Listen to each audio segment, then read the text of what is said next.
नमस्कार साथियों, आइए आज हम गोवर्धन पूजा संपूर्ण कथा सुनाते हैं। इसलिए आप सभी से निवेदन पूर्वक यही कहना है कि वीडियो के अंत तक बने रहें। चैनल पर यदि नए हैं तो कृपया चैनल को सब्सक्राइब कर लीजिए, वीडियो को लाइक कीजिए, ज़्यादा से ज़्यादा अपने दोस्तों और रिश्तेदारों के साथ शेयर कीजिए।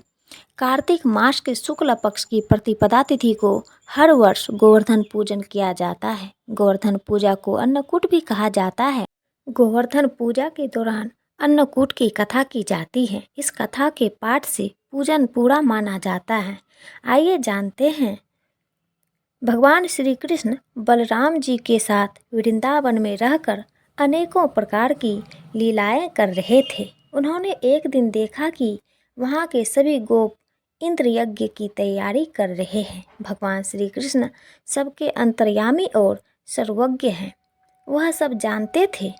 फिर भी विनती पूर्वक उन्होंने नंद बाबा आदि बड़े बूढ़े गोपों से पूछा, पिताजी, आप लोगों के सामने यह कौन सा बड़ा भारी काम, कौन सा उत्सव आप पहुँचा है? इसका फल क्या है? पिताजी, आप मुझे यह अवश्य बतलाएं। नंद बाबा ने कहा, बेटा, भगवान इंद्र वर्षा करने वाले मेघों के स्वामी हैं। वह समस्त प्राणियों को तृप्त करने वाला एवं जीवन दान देने वाला, जल बरसाने वाला। इस जल से ही पृथ्वी के गर्भ के सामग्रियाँ उत्पन्न होती हैं। गायों को हरा हरा चारा मिलता है तथा जीविकोपार्जन की समस्या का समाधान होता है। मनुष्यों की खेती आदि प्रयत्नों के फल देने वाले इंद्र ही हैं। विभिन्न प्रकार के सामग्रियों से उनका यज्ञ कर हम इंद्र देवता को प्रसन्न करते हैं। ब्रह्मा, शंकर आदि पर भी शासन करने वाले केशव भगवान ने नंद बाबा और दूसरे ब्रजवासियों की बात सुनकर इंद्र को क्रोध दिलाने के लिए अपने पिता नंद बाबा से कहा, कार्य ही पूजा है। मनुष्य को चाहिए कि पूर्व संस्कारों के अनुसार अपने वर्ण तथा आश्रम के अनुकूल धर्मों का पालन करते हुए कर्म का ही आदर करें, जिसके द्वारा मनुष्य की जीविका सुगमता से चलती है। वही इसका इष्ट देव होता है। इसलिए पिताजी, हमें गौओं, ब्राह्मणों और गिरिराज का पूजन करना चाहिए। इंद्र यज्ञ के लिए जो सामग्रियाँ इकट्ठी की गई हैं, उन्हीं से इस यज्ञ का अनुष्ठान होने दें। अनेक प्रकार के पकवान, खीर, हलवा, पुआ, पूरी, जलेबी, कलाकंद, बालूशाही, गुजिया, समोसा आदि से लेकर मूंग दाल तक बनाई जाए। व्रत का सारा दूध एकत्र कर लिया जाए। देव पाठी ब्राह्मणों के द्वारा भली भांति हवन करवाया जाए तथा उन्हें अनेक प्रकार के अन्न, गौ और दक्षिणाएं दी जाएं। गायों को चारा दिया जाए और फिर गिरिराज को भोग लगाया जाए। इसके बाद खूब प्रसाद खा पी कर सुंदर सुंदर वस्त्र पहनकर गहनों से सज सजा लिया जाए और चंदन लगाकर गौ, ब्राह्मण, अग्नि तथा गिरिराज को गोवर्धन की प्रदक्षिणा की जाए।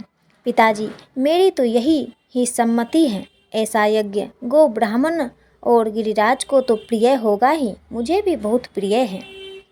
नंद बाबा और ब्रजवासियों ने कहा कि बेटा, हमें इसमें कोई आपत्ति नहीं है, लेकिन इंद्र महाराज नाराज हो गए तो फिर इंद्र के कोप से तुम्हें हमारी रक्षा करनी होगी।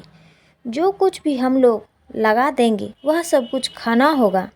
हमारी संपूर्ण अभिलाषाओं को जिस प्रकार इंद्र पूर्ण करते हैं, उसी प्रकार पूरा करना होगा। भगवान श्री कृष्ण ने नंद बाबा आदि की सभी बातों को मान लिया, क्योंकि कलात्मा भगवान की इच्छा थी कि इंद्र का घमंड चूर चूर कर दें। भगवान श्री कृष्ण ने जिस प्रकार यज्ञ करने को कहा था, वैसा ही यज्ञ उन्होंने प्रारंभ कर दिया। पहले ब्राह्मण से स्वास्ति वाचन कराए, उसी सामग्री से गिरिराज और ब्राह्मणों को सादर भेंट दी तथा गौओं की हरी हरी घास खिलाई। इसके बाद नंद बाबा आदि गोपों ने गौओं को आगे करके गिरिराज की प्रदक्षिणा की। ब्राह्मणों का आशीर्वाद प्राप्त करके वह और गोपियाँ भली भांति श्रृंगार करके और बैलों से जूती गाड़ियों पर सवार होकर भगवान श्री कृष्ण की लीलाएं का गान करती हुई गिरिराज की परिक्रमा करने लगी।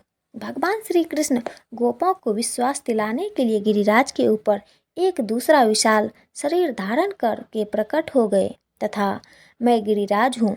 इस प्रकार कहते हुए सारी सामग्री आरोगने लगे। एक रूप से पूजत हैं, एक रूप से रहे पूजाए, सहस पूजाए फैलाए के, मांग मांग के खाए। सभी जन गिरिराज बाबा का आशीर्वाद प्राप्त कर प्रसन्नचित्त हो रहे थे। उसी समय देवर्षि नारद इंद्र महोत्सव देखने की इच्छा से ब्रज में आ गए। पूछने पर ब्रजवासियों ने बताया कि श्री कृष्ण की आज्ञा से इस वर्ष इंद्र महोत्सव समाप्त कर दिया गया है। उसके स्थान पर गोवर्धन पूजा की जा रही है। यह सुनते ही नारद उल्टे पांव इंद्रलोक गए तथा खिन्न मुख मुद्रा में बोले, हे राजन, तुम महिलाओं में सुख नींद की खुमारी ले रहे हो। उधर ब्रजमंडल में तुम्हारी पूजा समाप्त करके गोवर्धन पर्वत की पूजा हो रही है। इसमें इंद्र ने अपनी मान हानि समझकर मेघों को आज्ञा दी कि वे ब्रज में जाकर प्रलयकारी मूसलाधार वर्षा से पूरा गांव तहस नहस कर दे। पर्वतराज प्रलयकारी बादल ब्रज की ओर उमड़ पड़े। भयानक वर्षा देखकर ब्रजमंडल घबरा गया। सभी ब्रजवासी श्री कृष्ण के शरण में जाकर बोले, भगवान, इंद्र हमारी नगरी को डुबाने चाहता है, अब क्या किया जाए। श्री कृष्ण ने सांत्वना देते हुए कहा कि तुम लोग गौओं सहित गोवर्धन की शरण में चलो, वही तुम्हारी रक्षा करेंगे। इस तरह से समस्त ग्वाल बाल गोवर्धन की तरह तराई में पहुंच गई। श्री कृष्ण ने गोवर्धन को कनिष्ठा उंगली पर उठा लिया और 7 दिन तक गोप गोपियों ने उसी की छाया में सुखपूर्वक निवास किया। भगवान की कृपा से उनको एक छींटा भी न लगा। इससे इंद्र को महान आश्चर्य हुआ। तब भगवान की महिमा को समझकर तथा अपना गर्व नष्ट जानकर वह स्वयं ब्रज गया और भगवान कृष्ण के चरणों में गिरकर अपनी मूर्खता पर महान पश्चाताप किया। 7वें दिन भगवान ने गोवर्धन को नीचे रख दिया और इसी भांति प्रतिवर्ष गोवर्धन पूजा करके अन्नकूट उत्सव मनाने की आज्ञा दी। तभी से यह उत्सव अन्नकूट के नाम से मनाया जाने लगा। साथियों, हमारी यह छोटी सी कथा आपको कैसी लगी? यदि अच्छा लगा हो तो कृपया चैनल को सब्सक्राइब कर लीजिए, वीडियो को लाइक कीजिए और ज़्यादा से ज़्यादा शेयर कीजिए और कमेंट बॉक्स में जय श्री कृष्णा, राधे राधे लिखना ना भूलें।